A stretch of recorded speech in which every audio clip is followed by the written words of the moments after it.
My name is Houston Barnaby. I am a Mi'kmaq from Listigouche, Quebec. I spent a lot of time in my community. I grew up there and went to school there, and then I eventually left my community to pursue a degree in business, because business was very important for me in terms of understanding the fundamentals of running a business. After that, I eventually went to Dalhousie University in Halifax to pursue a law degree, in which I did, and I am now a member of the bar in Nova Scotia. With my law degree, I was representing the Assembly of Nova Scotia Mi'kmaq Chiefs, and that was fantastic. It was an amazing opportunity. I did that for about 3 years, where I was working in-house counsel for the Mi'kmaq Nation, understanding the government politics and how the communities work well together, and also that nation-to-nation relationship between the federal and provincial governments and the Mi'kmaq Nation of Nova Scotia. As I mentioned, I did that for about 3 years, at which point I left my career as a lawyer with the Mi'kmaq Rights Initiative to pursue this company that my friend Corey and I created called Indigenous Treaty Partners, where we are essentially an Indigenous consulting firm based out of Halifax, but serving markets across Canada.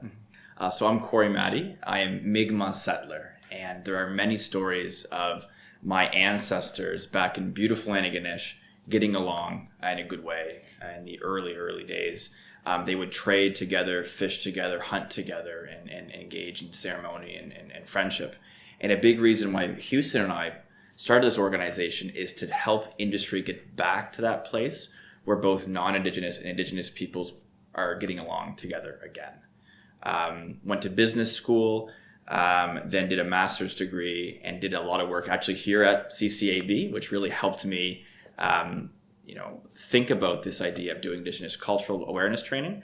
And I reached out to Houston 2 years ago, and I said, Houston, what do you think we'd do this organization? And he said yes. And for the past 2 years, we've been meeting almost every day, just working hard to build this organization up for our clients, and we're having a great time doing it. So with working at CCAB, I had seen organizations being able to access Indigenous cultural trainers and Indigenous consulting all across Canada. But in the East Coast, there was not this support. And being from the East Coast and really having a lot of interest, seeing our communities get together and work together with industry, realized there was an opportunity and there was a bit of a gap. So knowing of Houston and being friends with Houston, who worked far more in depth with the communities, I had pitched the idea to Houston, and again, it's been a roller coaster ever since, where we're now filling that gap here in Atlantic Canada, providing Indigenous cultural awareness training and helping organizations through the Progressive Aboriginal Relationships program, helping organizations with reconciliation action plans. And because we've been working in Atlantic Canada, where there's not a lot of organizations that do what we do, we've been able to grow very quickly. And because of that test case, we're now working across Canada, and now we're even getting some clients in the United States. So at Indigenous Treaty Partners, we started out in our early phase offering simply Indigenous cultural awareness training.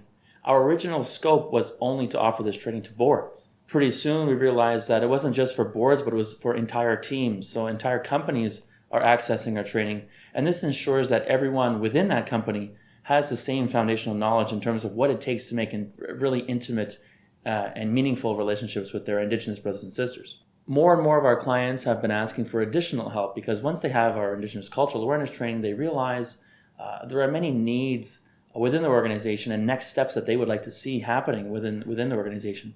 And so we're leaning more into that management consulting, providing what is called reconciliation action plans, which aren't really cookie cutter plans, but we're working with our clients very closely in determining their needs and where it is they can see their business going in terms of meaningful Indigenous engagement. Mm-hmm. That includes meaningful hiring practices, meaningful business relationships with other Indigenous businesses, and also community involvement in making sure that there's that relationship. Indigenous Canada, the demographic of Indigenous Canada, is the fastest growing working group, human resource group that's going to become available to organizations. And organizations need to be able to understand how to work in a good way with Indigenous peoples.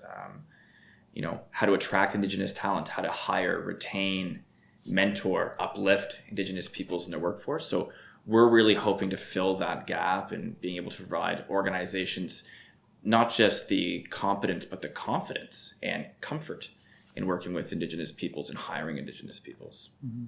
I believe it was the hereditary chief, Robert Joseph, who said that truth and reconciliation is Canada. And that reconciliation piece really does hit home in terms of, our two nations, our Indigenous, many different nations on the Indigenous side, working well with our non-Indigenous counterparts, right? It's a true reflection of the real Canada.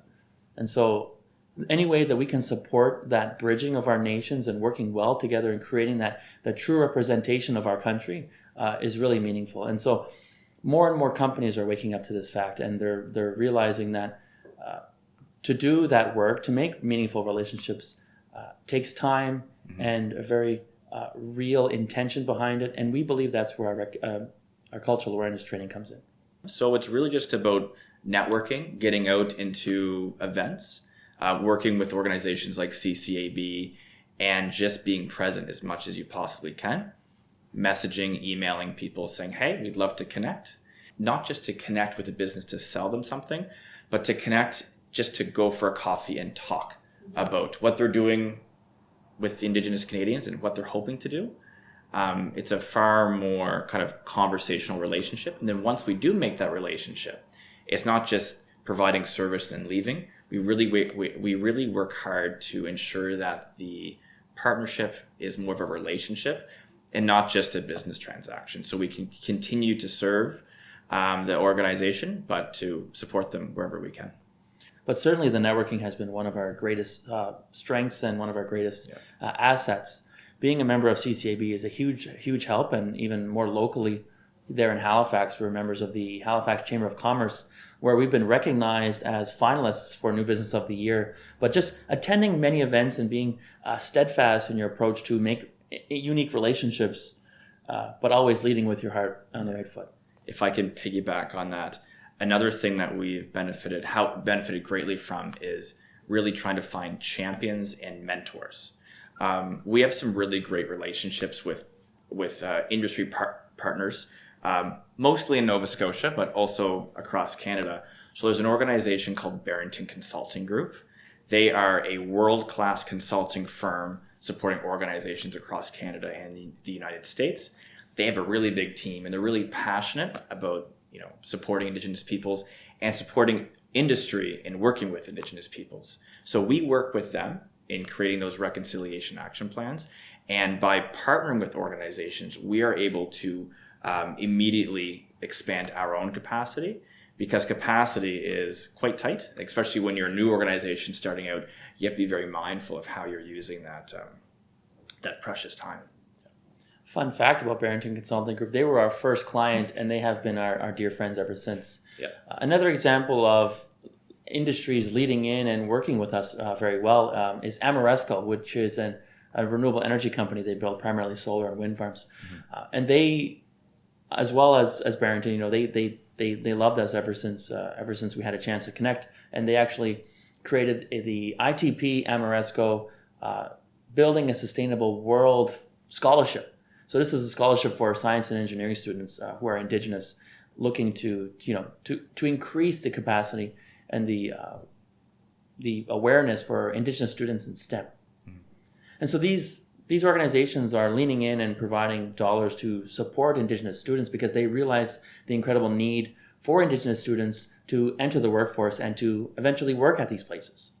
Interesting, in Nova Scotia, there is a renewable energy boom happening. And so another venture for Indigenous Treaty Partners is to become an Indigenous private equity company, where we are raising funds and helping our Indigenous communities access funds such that they can participate meaningfully in the renewable energy boom that's happening in that province. So if these projects are going to be happening in their backyard, we want to make sure that they have access to top-tier talent in terms of people to manage these investments, but making sure that they have money invested in so that they could meaningfully participate and build equity for their communities, because we know that Indigenous communities are some of the least funded communities in this country. And so making sure that we can support our communities with own source funds to build up on our programs and service deliveries is super important. And so in the next 5 years, Indigenous Treaty Partners hopes to develop a private equity company. And we're doing this with our mentor, Mr. Trent Vici. So with our team, right now, team of 4, but we're hoping to expand,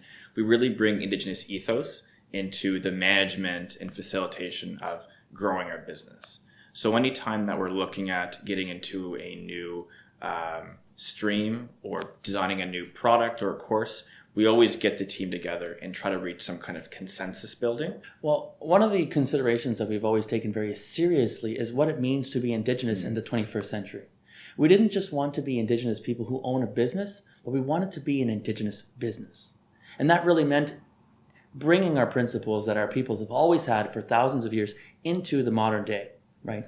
Of course, our lives have changed. We live in this capitalistic environment, but making sure that we're conducting business with a lot of honor and a lot of respect and a lot of love has been a guiding force in a lot of the reason why for our early successes. And we are an early company, so we have the ability to start off with those principles in mind that are very strong. And it's about maintaining those principles and staying true to who we are as an Indigenous business owned by Indigenous people. I think Indigenous Treaty Partners has an incredible role in supporting truth and reconciliation in this country. That is the early business model that we've created, which is supporting industry and participating in economic reconciliation. An interesting thing about our organization is that we focus on non-Indigenous businesses.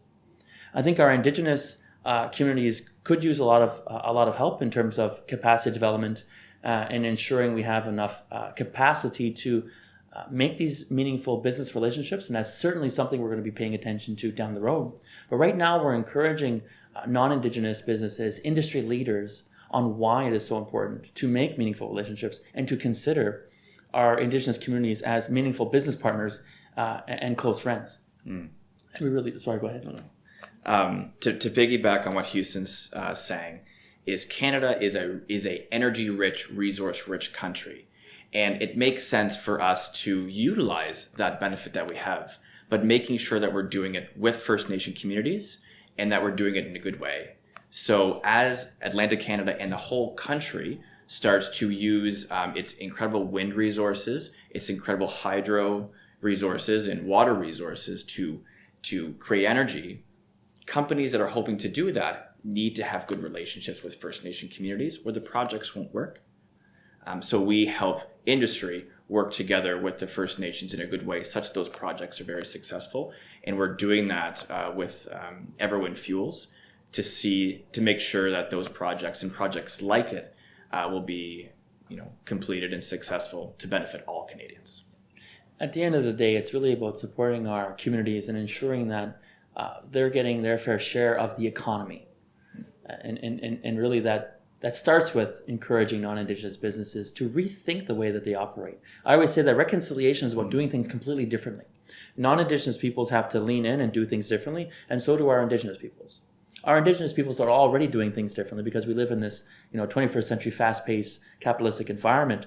Well, we're asking our non-Indigenous partners to meet us somewhere in the middle where this creates this new country. It's really new, it's really different, but I think we'll be far stronger together. I would say to an Indigenous person who's hoping to start a business is to do it, because there's not enough Indigenous entrepreneurs and we need to see more. So I would encourage them to just do it. If you have a dream or idea, is to try it.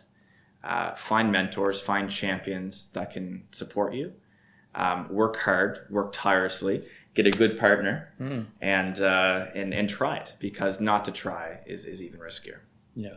One of the key factors to our success is that we've been extremely, consistent. When Corey approached me with this idea, we met every Tuesday. So it was only once a week for maybe 2-3 hours every Tuesday, but it was consistently every Tuesday. And at first it was just a piece of paper with a couple things written on it. We would scribble it up, try again, but we always kept trying. And that's the most important piece. You may not see success in the first week, month, maybe year, but if you stay with it and you truly believe in what it is you're doing, success will find you. So consistency is one of the biggest keys to our success.